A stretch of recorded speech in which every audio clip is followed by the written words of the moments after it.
Assalamu alaikum, dear students. I'm Akib Suhail, your English instructor, with another topic. Today, with another topic, parts of speech.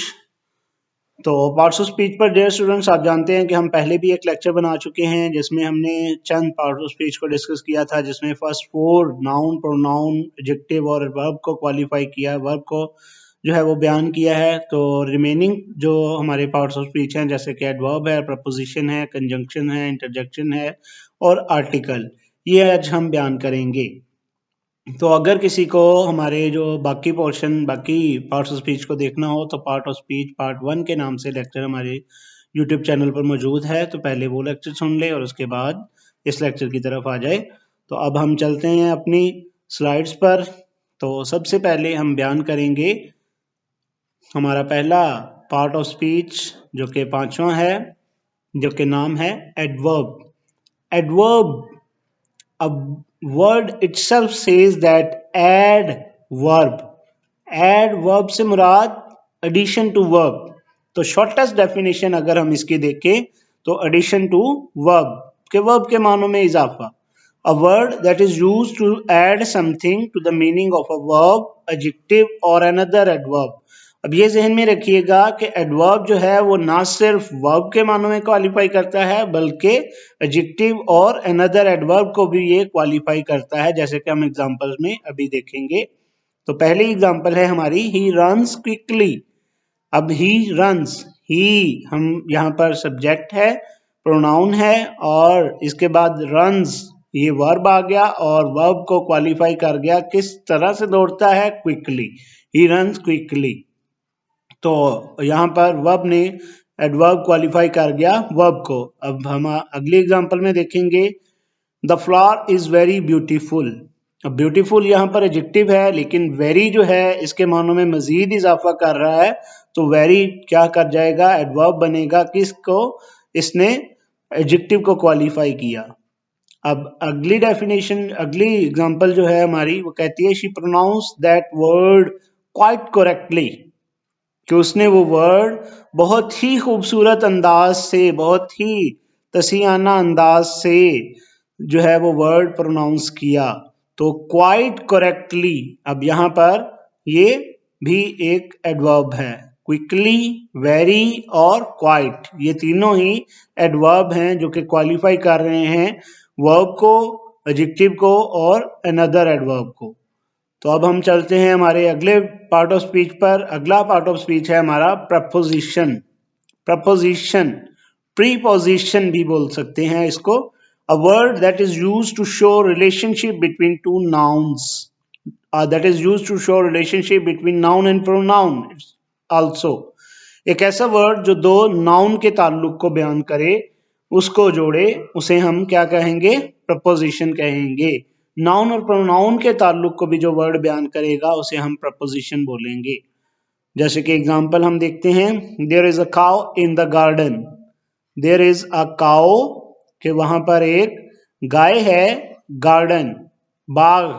अब बाग और cow, इन दोनों को जो है, इन दोनों के ताल्लुक को जो बयान कर रहा है वर्ड, वो है इन। तो in here is playing the role of preposition. Next example is the girl is fond of music, कि वो लड़की म्यूजिक की शौकीन है, मौसीकी की शौकीन है। फॉन्ड ऑफ म्यूजिक, ऑफ यहाँ पर प्रपोजिशन है। The cat is sitting under the table. अक्सर औकात आपने देखा है कि बिल्ली कहीं ना कहीं घर में बैठी होती है, तो the cat is sitting under the table. तो ये हो गए प्रपोजिशन। अब हम मूव करते हैं हमारे अगले पार्ट ऑफ स्पीच पर, जो कि है कंजंक्शंस। कंजंक्शंस, जैसे कि आपको मालूम है, a word that is used to join two words और फ्रेजेस और सेंटेंसेस। एक ऐसा वर्ड जो दो वर्ड्स को मिलाने के लिए, दो फ्रेजेस को मिलाने के लिए या दो फिक्रात को मिलाने के लिए इस्तेमाल होता हो, उसे हम कंजंक्शन बोलते हैं। जैसे कि एग्जाम्पल के तौर पर, Rama and Harry are cousins. Rama and Harry are cousins. अब रामा और हैरी दोनों के को मिलाया किसने है? एंड ने। तो एंड क्या है यहाँ पर? कंजंक्शन है। 2 and 2 make 4। और अगली जो है, I ran fast but miss the train. मैं बहुत जोर से दौड़ा, बहुत तेज दौड़ा, लेकिन ट्रेन छूट गई। अब but here is playing the role of conjunction. Next is interjection. Interjection क्या होता है? इंटरजेक्शन एक ऐसा लफ्ज होता है जो हमारी सडन फीलिंग्स, हमारे जज्बात को इजहार करने के लिए, जज्बात के इजहार को बयान करे, वो वर्ड इंटरजेक्शन कहलाता है। A word that is used to express some sudden feeling, हमारे इमोशंस को, हमारी फीलिंग्स को जो बयान करेगा जो वर्ड, वो इंटरजेक्शन कहलाएगा। Like, hurrah, we have won the match. Hurrah, we won the match. जब when you are in excite condition, जब आप पुरजोश हालत में होते हैं, जोशो खरोश में होते हैं, आपको जो है मैच की जीत की खबर मिलती है, तो आप झूम उठते हैं और आप कहते हैं hurrah, we have won the match. और इसी तरह जब आपको गम की खबर मिलती है तो आपकी टोन भी लो हो जाती है, आपकी टोन भी मस्ट लो, आपकी लो हो जाती है, तो आप कहते हैं अलास हिज फादर डाइड, अफसोस कि उसका बाप की वफात हो गई। तो यहाँ पर आपका लहजा भी जो है वो धीमा होता है। तो ये भी एक फीलिंग है। तो इस भी एहसास को आप गम के अंदाज को जो है लो रहते हुए बयान करते हैं, जबकि खुशी का अंदाज उसमें आपने hurrah we have won the match. तो ये फीलिंग, सडन फीलिंग को जो बयान करे वर्ड, वो इंटरजेक्शन कहलाता है। Wow what a great mark you got. जब आपका रिजल्ट आता है और आपके वालिदैन आपके मार्क्स देखने पर जो है वो आपको कहते हैं wow what a mark you got, कितने अच्छे नंबर ले लिए तुमने, तो वहां पर वो सरप्राइज हो जाते हैं। तो सरप्राइज कंडीशन में जो वर्ड यूज होता है, जो इंटरजेक्शन यूज होता है, उसके लिए हम wow. Ouch, you pinch the pin, तो ouch here is interjection. So next is article, last but not the least।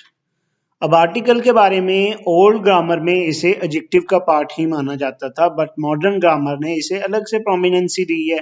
Modern ग्रामरियंस give prominency to the article, and they are of the opinion that determiners of noun are considered as article. So some modern grammars considered it as determiners of noun। noun को determine करने के लिए हम जो word use करते हैं उसे हम article का नाम देते हैं। तो article is a word that is used to determine a noun। जो noun को determine करने के लिए इस्तेमाल किया जाए वो हम article बोलते हैं। तो वो article हैं 3 किस्म के, दो इनकी टाइप्स दो हैं, डेफिनेट आर्टिकल और इनडेफिनेट आर्टिकल। इनडेफिनेट आर्टिकल जो है वो आ और एन है, जबकि डेफिनेट आर्टिकल द है। अब आ और एन और द, तो ये 3 आर्टिकल हैं हमारे पास इंग्लिश लैंग्वेज में, आ, एन और द और दी दोनों तरह से प्रोनाउंस करते हैं। एन और आ में फर्क, ये जो इनडेफिनेट आर्टिकल हैं इनके यूजेज में जो है वो फर्क आता है। आ comes with the consonant sound, like there is a book in my library, और n comes with the vowel sound, he is an honest boy। अब देखें ऑनेस्ट में अलिफ की आवाज आई, तो अलिफ की आवाज से जो लफ्ज शुरू होगा उससे पहले हम एन बोलेंगे, एन आर्टिकल लगाएंगे, और जो अलिफ से हट के किसी भी आवाज से जो कि कॉन्सोनेंट साउंड है उससे पहले जो हम आर्टिकल यूज करेंगे वो हम यूज करेंगे आ। तो अब दा, when we want to give specify the general thing, तो जब आम चीज को खास बनाया जाता है तो हम उसे दा के साथ, डेफिनेट आर्टिकल दा के साथ इस्तेमाल करते हैं। The book I read, it means हमें उस बुक के बारे में पता है कि द बुक आई रीड, वो किताब जो मैंने पढ़ी, वॉज योर फेवरेट वन, वो तुम्हारी फेवरेट थी।